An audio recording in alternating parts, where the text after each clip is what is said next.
how do we as Muslims balance that with the idea that our ulama convey to us, which is that wisdom is knowing the proper place of things, right? This is something that is quoted often by many of the ulama. Wisdom is knowing the proper place of things. So I myself, the problem really is that, I'm just a regular woman. I live at home. I have kids. I have a husband. I'm just a regular guy, working.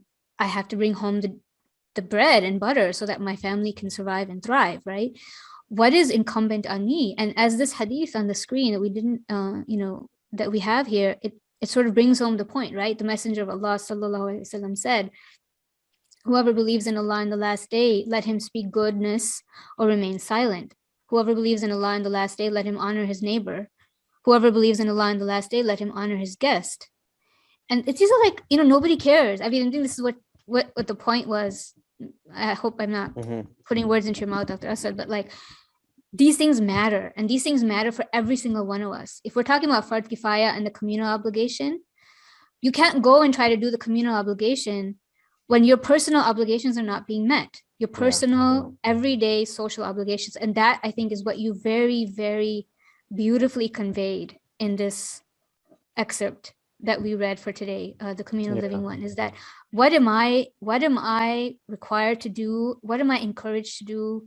What is good for me to do in my everyday social life?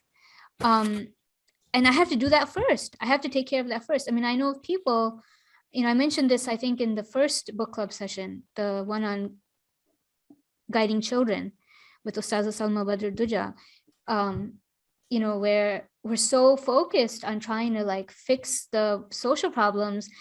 And that's that same guy, he can't maintain a proper job so that he can feed his family, but he's out there in every protest and every march, and it's like, how are you going to answer to Allah subhanahu wa ta'ala if you're Muslim with that? That's not how we do things. And I think, this is, again, like, it's opening up a whole new vista of conversation that we can't do today. But I wanted to just point that out, that there is a way to join between the social impetus that Hazel is emphasizing, and which is important, but the absolute requirement, the thing that cannot be shirked by any one of us, which is these things that speak good and honor your neighbor.